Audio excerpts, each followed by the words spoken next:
అగ్ర దర్శకులు అగ్ర హీరోల చిత్రాలు ఎప్పటికీ విడుదల కాకపోతే కారణాలు ఏమైనా వాళ్ళ ప్రతిష్టకు అవి మరకలుగా మిగిలిపోతాయి.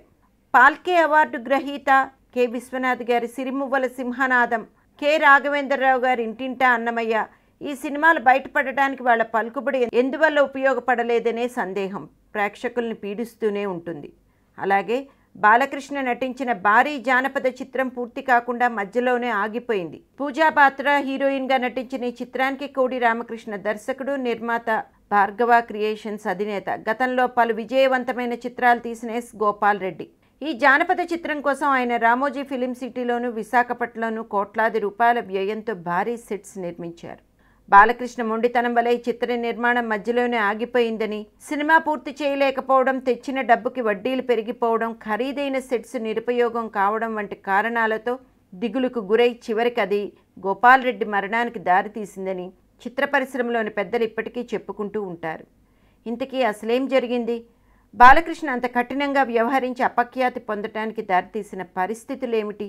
ఒకరోజు ఆ సినిమా షూటింగ్లో పాల్గొనవలసిన హీరో బాలకృష్ణ ఎంతసేపైనా రాకపోవడంతో దర్శకుడు కోడి రామకృష్ణ వ్యంగ్యంగా ఏదో అన్నారట. అంతే. ఆ మాట రకరకాల రంగులు పూసుకొని బాలకృష్ణ దగ్గరికి చేరింది. బాలయ్య బాబు బగ్గుమన్నాడు. నిర్మాత గోపాల్ రెడ్డిని పిలిపించి వెంటనే ఆ దర్శకుడిని తీసేసి మరో దర్శకుడిని పెడితేనే షూటింగ్కి వస్తానని చెప్పారట.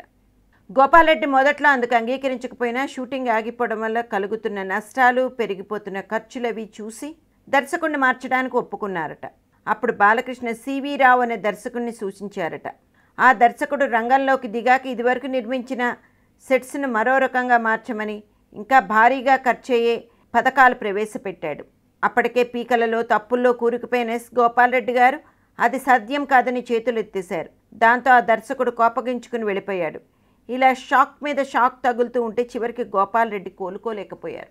ఈ పరిణామాలన్నీ చూస్తూ కూడా బాలకృష్ణ ఎందుకంత మొండిగా వ్యవహరించారు? ఎలాంటి విషయమైనా మాటలతో పరిష్కరించుకుని సానుకూల దృక్పథంతో ఆ సినిమాను పూర్తి చేసి ఉండవచ్చు కదా. అప్పుడు నిర్మాతే కాదు, ఆ సినిమా కోసం శ్రమించిన తక్కిన వ్యక్తులందరూ ఎంతగానో సంతోషించేవారు కదా.